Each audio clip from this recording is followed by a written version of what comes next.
Every evening, the Duke of Halverton sat at the head of a table long enough to seat 40 people, and left the chair beside him empty. Not because there was no one to fill it, because there was a woman in that house who had been placed, from the very first night, at the other end. Far enough away that he would never have to look up and find her watching him. Far enough that her presence would never interrupt the particular silence he had decided, without discussion, that his life required. She had not complained. She had not demanded. She had done something far more dangerous to a man like him. She had adapted. She had built a life inside the margins of his indifference, quiet and purposeful, and entirely her own, until the day she stopped building inside his house altogether and started building somewhere else. By the time he thought to save her seat, it was too late. She had already gone. This is the story of Nora, the woman a duke kept at a distance for 2 years, until distance became the only thing he had left. If a story like this is what you've been looking for, you're in the right place. Subscribe so you never miss what comes next. The dining room at Halverton House seated 40 guests with ease and 12 with elegance. On the evenings when Lord Edmund Caswell, Duke of Halverton, dined alone, which was most evenings, he sat at the head of the long mahogany table and occupied exactly the space he required. The chair to his right remained empty. It had always remained empty. No one on the staff had ever been instructed to set it, and no one had ever thought to ask why. Nora had noticed it on the 3rd night after their wedding. She had come downstairs dressed for dinner, her hair arranged, her posture composed, every part of her prepared to begin whatever a marriage between 2 near strangers was supposed to become. The footman had shown her to the chair at the far end of the table, the other head, the lesser one, with the practiced neutrality of a man following instructions he had not written. She had sat down without comment. She had eaten without complaint. She had understood, with the particular clarity of a woman who had learned early not to mistake architecture for accident, that the distance between their chairs was not a matter of seating arrangements. It was a declaration. They had married in October, on a morning of thin gray light and correct procedure. The ceremony had been brief, the guest list precise, and the reception conducted with the efficiency of an event managed rather than celebrated. Edmund had been courteous throughout, not warm, but courteous. The kind of man who understood that obligation and affection were separate categories and had long since stopped expecting them to overlap. Nora Pemberton had come to the marriage with a modest fortune, a respectable family, and no illusions about what was being exchanged. What she had not expected was the quality of the silence. Not hostile, not deliberate, simply absolute. Edmund moved through Halverton House like a man who had memorized its dimensions and required nothing more from it. He rose early, worked long hours in his study, attended his obligations in the city, and returned to the estate with the regularity of a tide that had no particular interest in the shore it touched. He was never rude to her. He was never unkind. He was simply, consistently, thoroughly, architecturally, elsewhere. Nora had tried, in the early months, to find a point of entry. She had asked about his work. He had answered briefly and completely. She had suggested they ride together on Sunday mornings. He had agreed once and then forgotten the following week. She had left a book she admired on the table in the library with a small note inside. 3 weeks later, the book was still there, the note still marking the first page, undisturbed. She stopped leaving notes. It was Mrs. Vane, the housekeeper, who first observed the shift, not in the Duchess herself, but in the way the house responded to her. Within 4 months of her arrival, Nora had learned every staff member's name, their tenure, their particular responsibilities, and, in several cases, the small, persistent problems that had gone unaddressed for years. She had not announced these changes or called attention to them. She had simply begun, quietly and consistently, to make things work better. The kitchen received its orders with more precision. The household accounts, which had operated under a system of creative approximation for nearly a decade, were restructured without drama and without blame. A dispute between two senior footmen that had been simmering since before Nora's arrival was resolved through a conversation she had conducted privately, with no report made to the Duke and no winner declared. The staff did not discuss it openly, but there was a general and unspoken agreement that Halverton House, which had functioned adequately before, now functioned well. What they also noticed, and discussed in lower voices, was that none of this had been acknowledged by the Duke.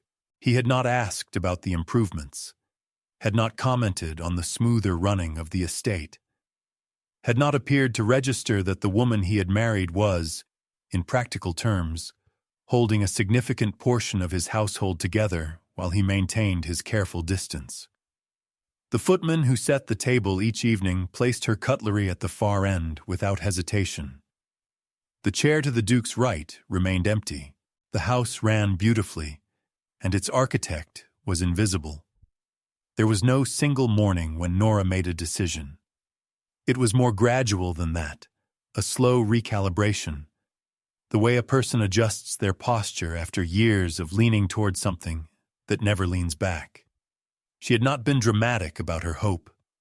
She had not wept over it or raged at its absence. She had simply, over the course of a year and a half, stopped directing her energy toward a door that did not open and started directing it toward everything else. She rode in the mornings, alone, across the eastern fields of the estate she had come to know better than its owner. She corresponded with her former governess, with a cousin in Edinburgh, with a woman she had met at a parish function who turned out to share her interest in the management of rural charitable institutions. She read widely and without apology. History, philosophy, agricultural theory, whatever arrived in the book parcels she ordered monthly. She organized a small lending library for the village, funded it from her own quarterly allowance, and spent 2 afternoons a week in quiet, purposeful company with people who were glad she was there. Edmund noticed none of it, or if he did, he gave no sign. The dinners continued, the empty chair continued, the correct and bloodless courtesy of their brief intersections continued. What had changed was interior and invisible. Nora had stopped measuring her days by whether he would see her, and had started measuring them by what she could build inside the life she actually had. It was not happiness, exactly, but it was something steadier and considerably more honest. It was a Wednesday in late February when Edmund returned from London 3 days ahead of schedule. He had given no notice. There had been no reason to, as his household ran without requiring it. And he arrived at Halverton in the early evening to find the main entrance hall lit with warmth that was not usually there on a weekday. Voices were coming from the east sitting room. More than one voice, the sound of women talking, the occasional low laugh, the particular animated quality of a conversation between people who were genuinely interested in what the other was saying. He stood in the hallway for a moment longer than necessary. Then he handed his coat to the footman and asked, with the measured tone of a man who preferred his surprises contained, what was occurring in the east sitting room.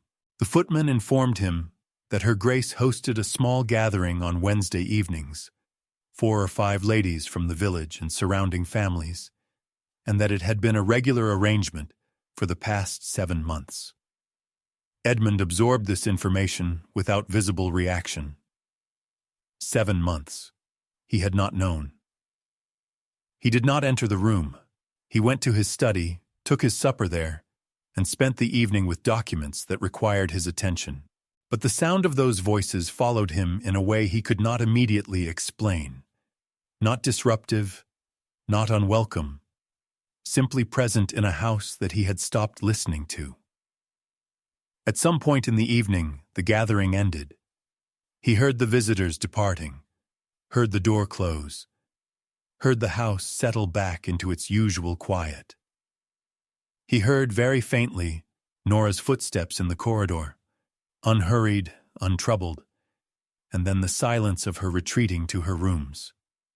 He stayed at his desk for another hour, but the documents received less of his attention than they deserved. He had come home early. He had heard her voice for the first time, really heard it, through a closed door, in a room he had never thought to enter. He did not go in that night. But something had shifted, in the particular way that things shift when a man begins, without admitting it, to pay attention. The question was whether he had started too late, and the answer to that was still several weeks away. The Wednesday gatherings were only the most visible part.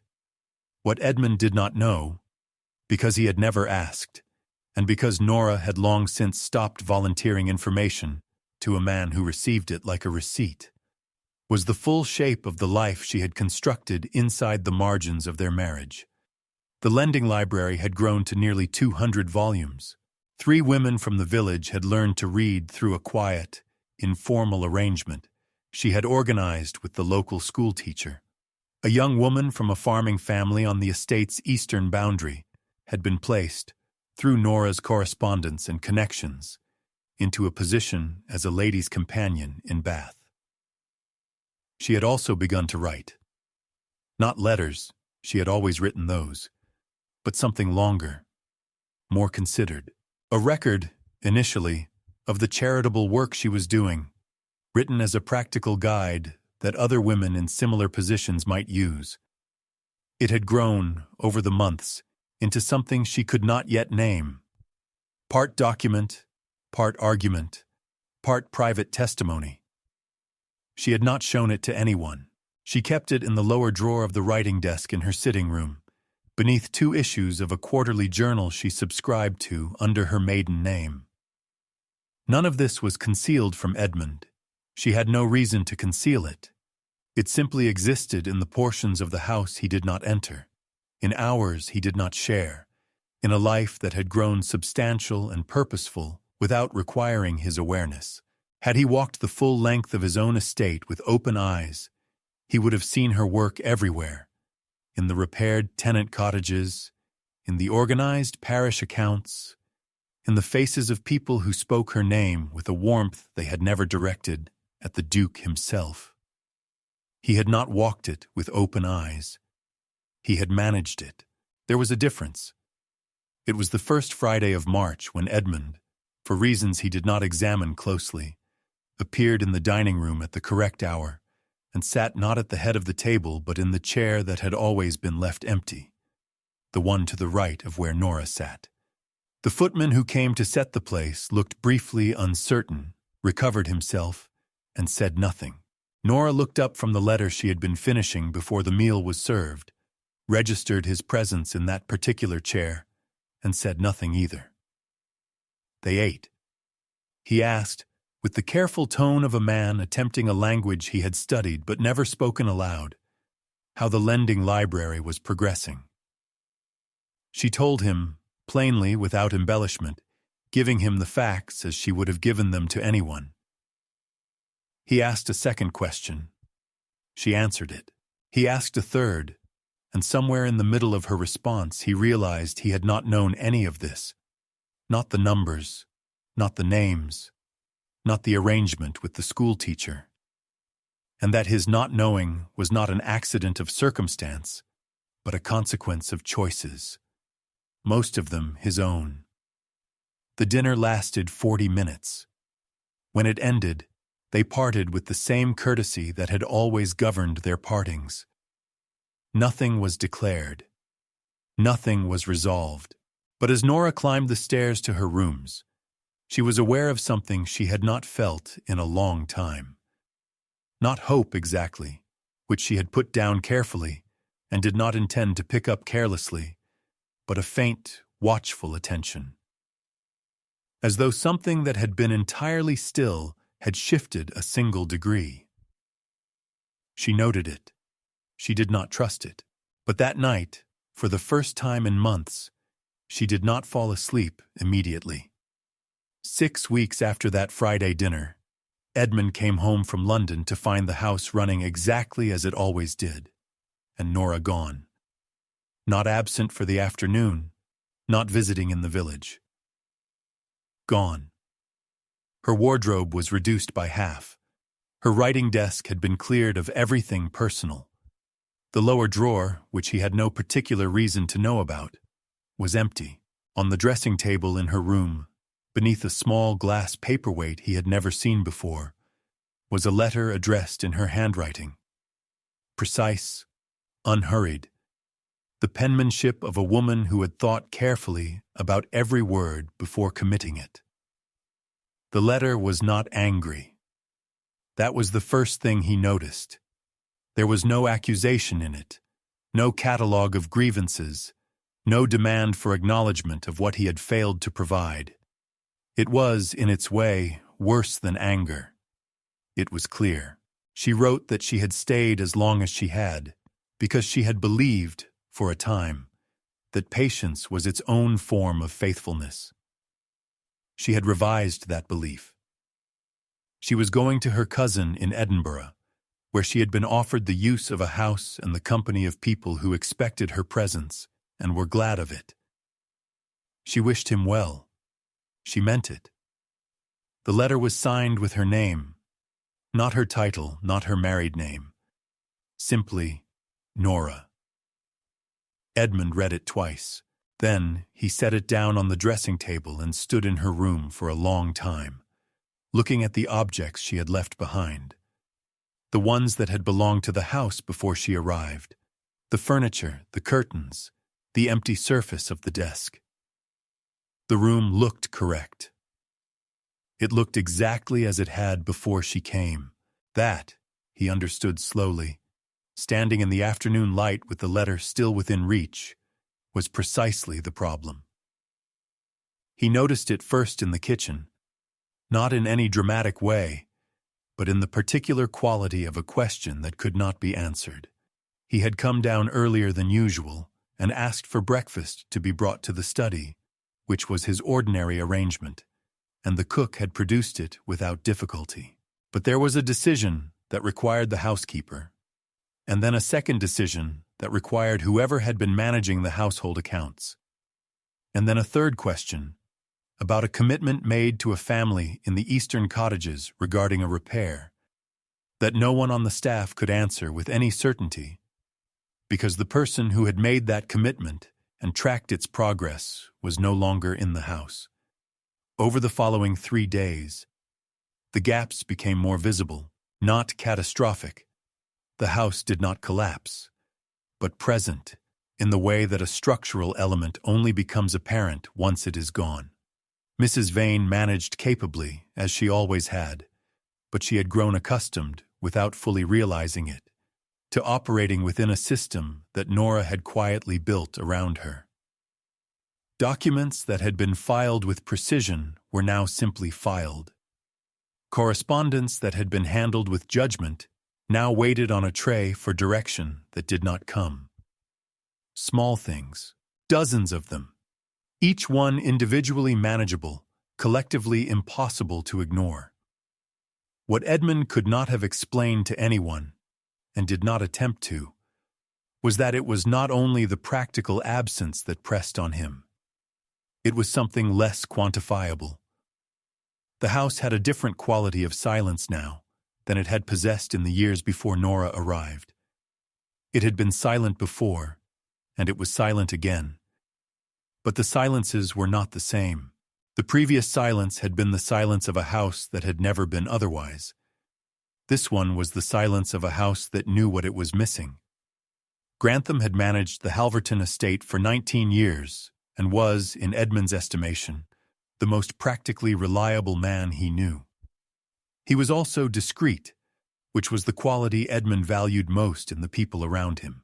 When Edmund summoned him on the fourth morning after Nora's departure and asked him to prepare a thorough account of every project, arrangement, and commitment that the Duchess had undertaken or initiated during her time at Halverton, Grantham did not allow his expression to change.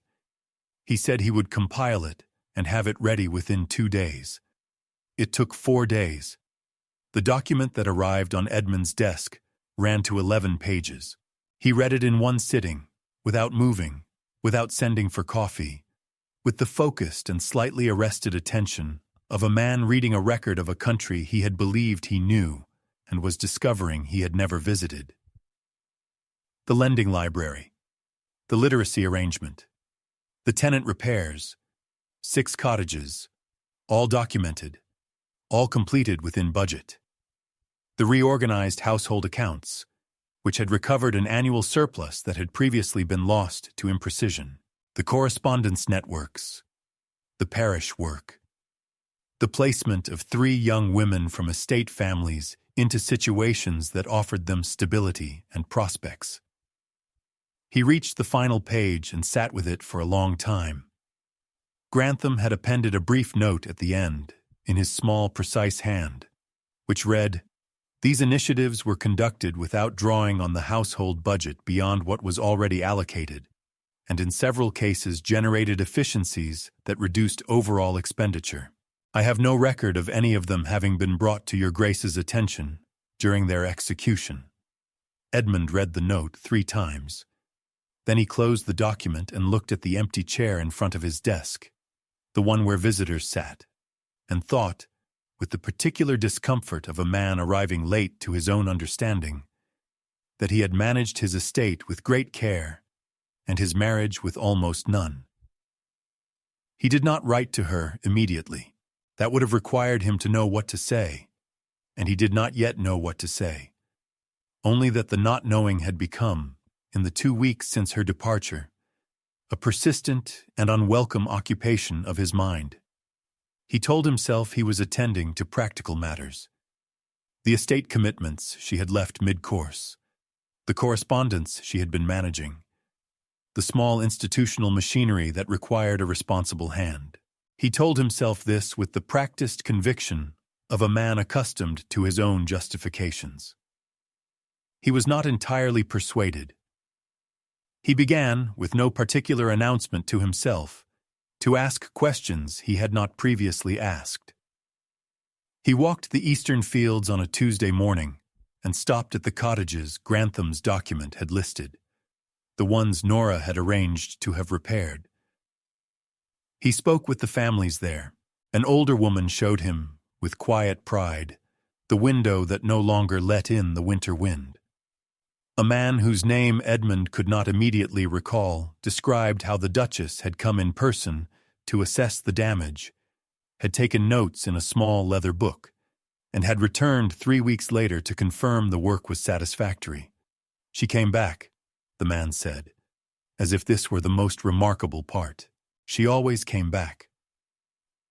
Edmund returned to the house by a longer route than necessary, passing through the village, past the small building that housed the lending library, a converted storage room he had owned for years and never considered using. Through the window, he could see shelves, order, a handwritten catalogue pinned to the inside of the door. A woman was inside, selecting a volume, moving with the ease of someone in a familiar place. He stood outside for a moment, unnoticed, before continuing home. He had built none of this. He had not even seen it. And yet it bore his name on the deed of the building, as though he had something to do with it. Word reached London within a fortnight, as word always did. The Duchess of Halverton had gone to Edinburgh. No illness had been announced, no family emergency cited, no planned visit mentioned in the weeks prior. The absence was unscheduled, which made it interesting, which made it the subject of precisely the kind of attention that Edmund had spent his entire adult life engineering his affairs to avoid. Lady Forsyth mentioned it at a dinner in Mayfair with the careful casualness of a woman who had prepared the remark in advance. Mrs. Alderton wrote to 3 separate correspondents on the same afternoon. A gentleman's club in St. James's produced 2 competing theories before the week was out, one involving a family dispute, the other considerably less charitable to the Duke. None of them were accurate. All of them were in circulation. Edmund received 3 letters from acquaintances whose concern for his well-being was, he noted, precisely proportional to their appetite for information, and replied to none of them. What struck him, not immediately, but gradually, in the way that uncomfortable truths tend to arrive, was the content of what people said about her. Not the speculation about her absence, but the things that surfaced alongside it, the quiet testimonies, the incidental mentions, the remarks made by people who had encountered Nora at parish functions or county meetings and had formed, without any apparent effort on her part, a clear and consistent impression of her. She was spoken of as capable, as warm, as the kind of woman who remembered what you had told her 3 months ago and asked after it with genuine interest. Edmund listened to these descriptions with the strange sensation of hearing a portrait of someone he had lived alongside for 2 years and somehow failed to sit still long enough to see. He went to Edinburgh in April. He told Grantham he had business there, which was not entirely untrue. He had arranged a meeting with a land agent to make it less so. But the business was not why he went, and he did not insult his own intelligence by pretending otherwise for long. He arrived on a Thursday, completed his meeting in the morning, and spent the afternoon walking streets he did not know, in a city that had no particular associations for him, aware that he was postponing something, and unsure whether the postponement was cowardice or consideration. He found the house, her cousin's house, a well-kept terrace on a quiet street, on Friday morning. He stood at the door for a moment longer than a man of his composure should have required. Then he knocked. A housekeeper answered and went to inquire, and in the time he waited in the entrance hall, Edmund heard, from somewhere deeper in the house, Nora's voice, unhurried, engaged, talking to someone about something that mattered to them. The sound of it landed with an unexpected weight. She was not diminished. She was not waiting. She was entirely, self-sufficiently present in a life that had not required him to begin and did not require him to continue. She came into the hallway and stopped when she saw him, not with surprise exactly, but with the careful composure of a woman who had considered this possibility and prepared herself for it. She looked well. Better, he thought, with a clarity that was not comfortable, than he had ever seen her look at Halverton. She asked him to come through to the sitting room, offered tea with the politeness of a woman who had not forgotten her manners and did not intend to abandon them, and sat across from him with her hands folded and her expression open and entirely unreadable. He had come with a speech. Sitting across from her in the quiet Edinburgh morning, every sentence of it dissolved. He said the wrong things first. This was, he would later understand, inevitable. A man who has spent decades avoiding the interior of his own conscience does not navigate it gracefully on the first attempt. He spoke about the estate, about the document Grantham had prepared, about the library and the cottages and the accounts. He said these things with genuine feeling, but they were the wrong things because they framed what she had given as productivity rather than personhood. And Nora, who had spent 2 years in a house where she was valued for neither, recognized the distinction immediately. She listened without interrupting. When he finished, she was quiet for a moment. Not the quiet of a woman composing anger, but the quiet of a woman deciding how honest to be. Then she said, with the same directness that had once left notes in library books and organized lending libraries and written 11 pages of invisible work, "You have told me what I did, Edmund. That is not the same as telling me what you saw. The words were not cruel. They were simply exact. And in the small Edinburgh sitting room, with the gray April light coming through the window and the tea going cold between them, exactly was more than he could deflect. He stayed for 2 hours. He did not resolve anything. He had not expected to, and she had not invited him to believe he could. But somewhere in the second hour, after he had stopped trying to manage the conversation and had simply sat inside the discomfort of being genuinely seen by someone he had refused to genuinely see, something shifted. Not forgiveness. It was far too early for that, and Nora was not a woman who offered it as a courtesy. But something. A crack in the architecture of his certainty. A first, difficult admission, made quietly and without performance, that the empty chair had never been a neutral choice. After he left, Nora sat for a long time in the sitting room with the cold tea and the particular stillness of a woman taking her own measure. She had known, somewhere beneath the surface of the organized days and purposeful correspondence, that he would come eventually. Men like Edmund did not process absence quickly. They processed it thoroughly, at their own pace, with the methodical gravity they applied to everything. She had not waited for him, but she had not been entirely surprised. What she examined now, with the same honesty she had applied to every other difficult question of the past 2 years, was what she actually wanted. Not what she had wanted when she first arrived at Halverton, young and composed and willing to be patient, but what she wanted now, from this version of her life, which had turned out to be considerably more solid and more hers than the one she had been assigned. She had friends here, work that mattered, a routine built entirely around her own judgment. She had discovered, in the month since leaving, that she was not a woman who needed to be chosen in order to know her own value. That knowledge, once arrived at, could not be unknowed. And yet, she was not indifferent to him.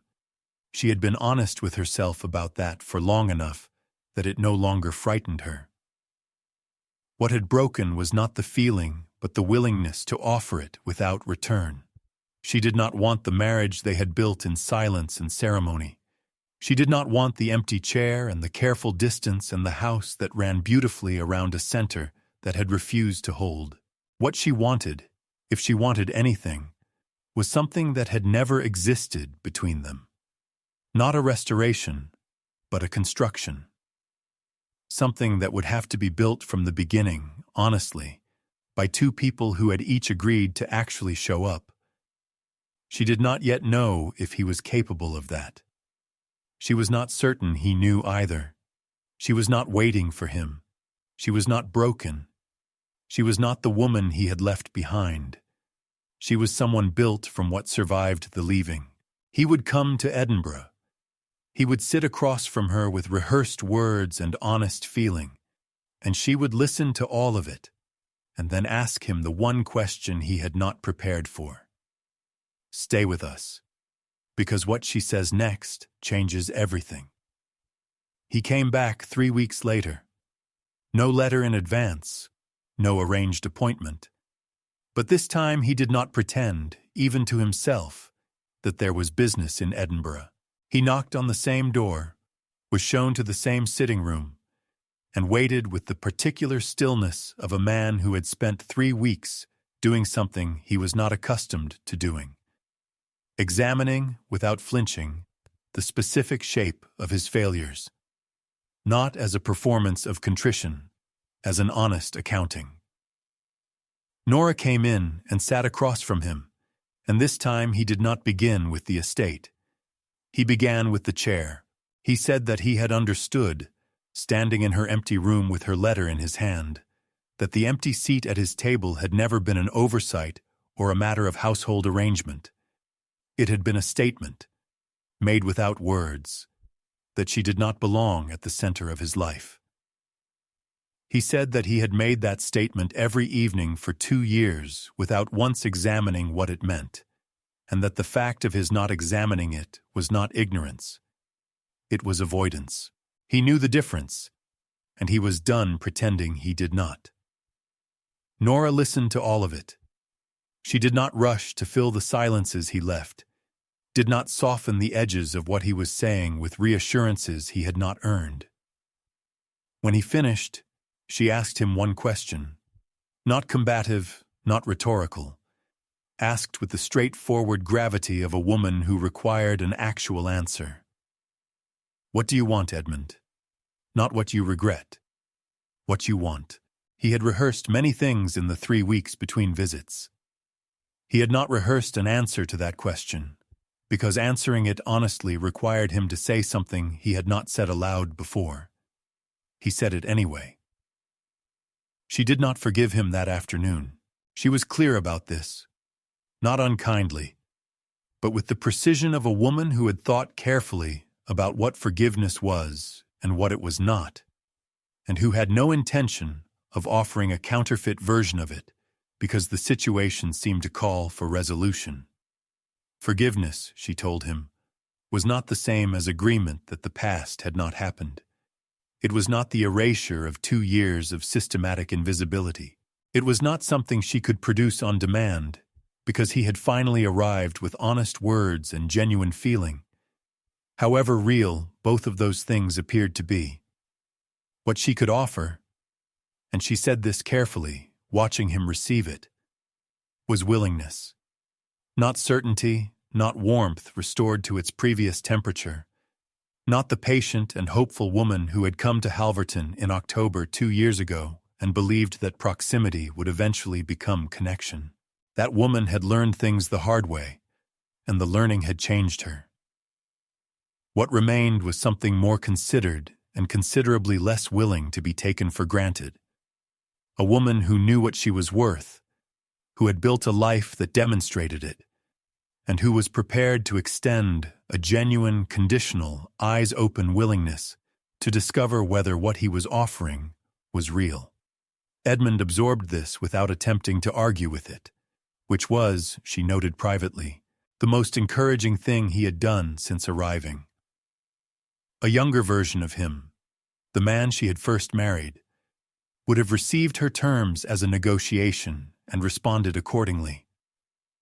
This version sat with them, acknowledged their weight, and said only that he understood, and that he was not asking her to forgive what she was not ready to forgive. He was asking for the chance to make it unnecessary, not by erasing what had been, but by making clear, through time and consistency and actual presence, that it would not be repeated. The distinction mattered. She let him know that she had heard it. She returned to Halverton in June, not as a concession, and not as a woman reclaiming a position she had been denied. She returned because she had decided to, after 6 weeks of honest correspondence, in which both of them had written more truthfully than they had ever spoken face to face. The letters had surprised her, not because she had doubted his intelligence, but because she had not known he possessed that particular kind of honesty, the slow and unglamorous kind that does not arrive in speeches but accumulates in small admissions made across many pages.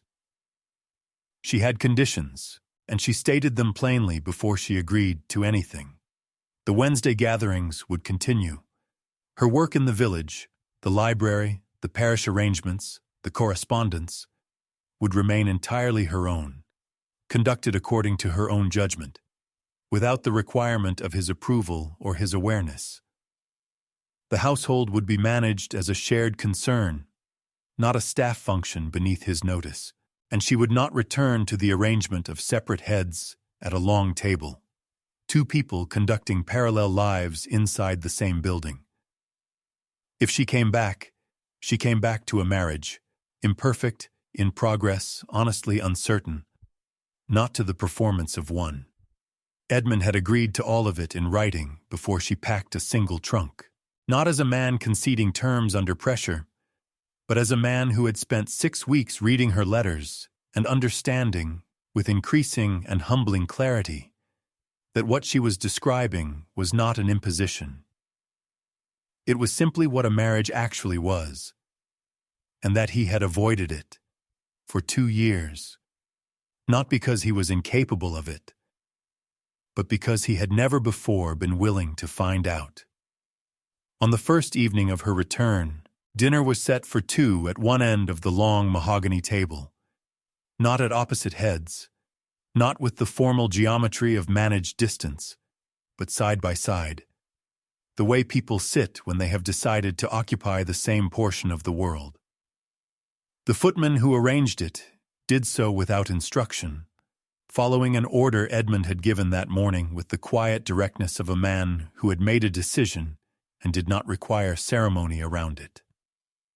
Mrs. Vane, setting the room, allowed herself a single moment of private satisfaction before resuming her professional composure.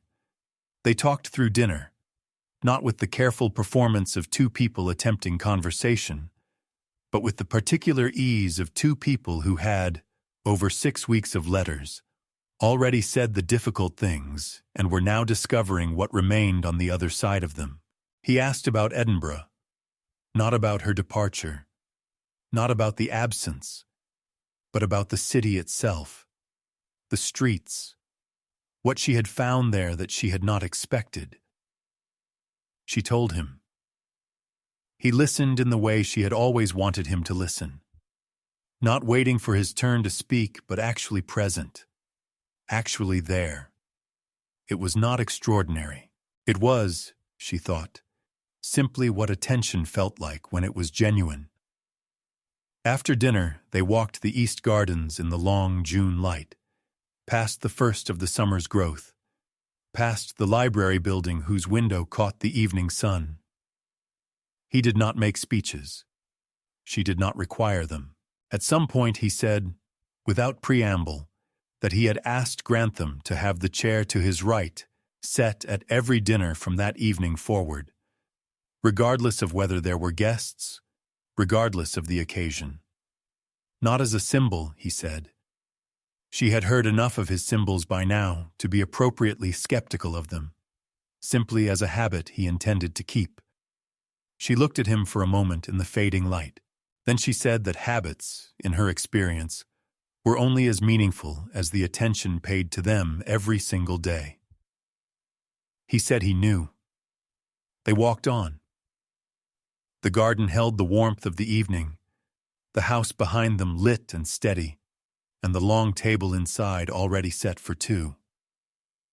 If this story stayed with you, if you recognized, in Nora's quiet and Edmund's long overdue arrival, something true about what it costs to be unseen and what it takes to finally be found, then this channel was made for you.